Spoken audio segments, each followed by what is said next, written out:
Up next, on Wednesday, March 13, 2013, the Edmonton Public Library celebrates 100 years of service to our city. But the party lasts all year long, celebrating the extraordinary accomplishments of the Edmonton Public Library over the past 100 years. Tina Thomas is Director of Marketing, Communications, and Fund Development for the Edmonton Public Library and joins us with all the details of the year-long celebration. Tina, welcome to the program. Hi, thanks for having me. So, Tina, take us back to the beginning and give us a snapshot of the Edmonton Public Library in 1913 and then compare that to today's Edmonton Public Library.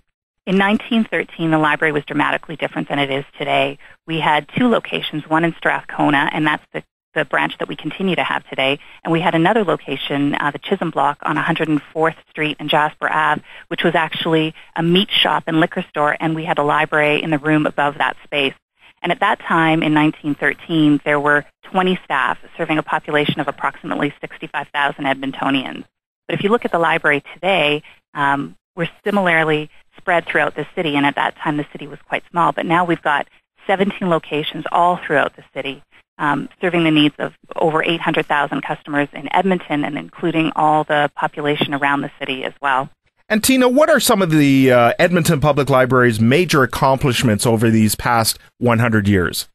Edmonton has actually been very fortunate to have quite a leading library. We've always been considered one of the more progressive libraries in Canada and even North America. So some of the innovations that we've pioneered over the years include the first streetcar bookmobile in 1941. We were the first library in Canada to have a computerized circulation system. So instead of replacing those paper cards that you used to have, if you remember when you were a kid, in the back of your library book, we replaced it with a computerized system as early as 1979, and that was the first in Canada.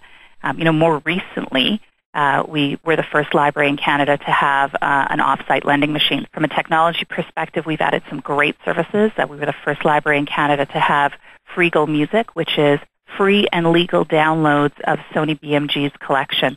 So if you have a library card, you go to our website, you access Freegal, and you get 3 music downloads a week. And again, it's not lending. You get it straight to your MP3 player for your own use.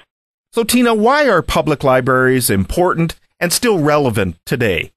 Public libraries are really a reflection of community, and Edmonton Public Library has been a great example of that. The services that we provide, the people that use our space, are a reflection of what's going on in our city. People don't know it, but the Edmonton Public Library is the second most visited place in our city. People use and love this library. So in the same way that we had books in 1913 and made those books available to people who couldn't afford it themselves or couldn't access the variety of materials that would be available, EPL has been innovative in looking at new services that we can offer for our customers. So as digital becomes more important, as connection to people becomes more important, the services available at the library are a great way to help ensure that every Edmontonian has access to it. Well, there's lots to celebrate. The 100th anniversary is next Wednesday, March 13th. What is planned for that day at the Edmonton Public Library?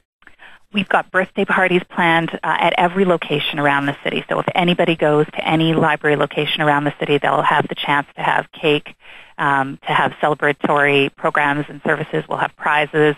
And we'll have a special announcement that we're making that day as well. So it should be quite fun. So what other special events are planned throughout the year? As you mentioned, it's not we're not just going to have a birthday party on March 13th and end it there. We actually do have lots of great things planned for the entire year. So on June 15th, we've got Rick Mercer coming to visit us and help continue the celebration of our Centennial. So he'll be at the Meyer Horowitz on June 15th.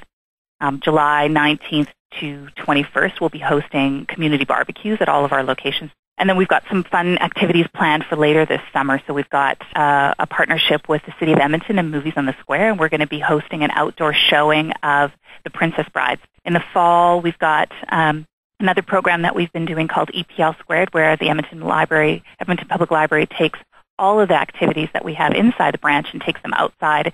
And then rounding out the year, we've got a book launch. We've worked with local author, award-winning author Todd Babiak, and he has crafted a story that talks about the history of the Edmonton Public Library and the impact we've had on the community in a way that really brings to life the experiences, the stories, the personality of the library, and we're going to be launching that book in the fall as well.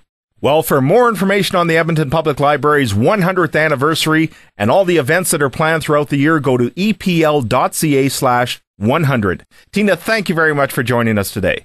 Thank you very much. That's Tina Thomas, Director of Marketing, Communications, and Fund Development for the Edmonton Public Library, celebrating 100 years as a leader on the Canadian library scene and continues to break new ground.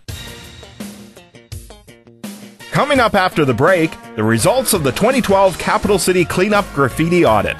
You're listening to Edmonton This Week, your City of Edmonton connection. I'm Wade Sorokin. We're back with more right after this.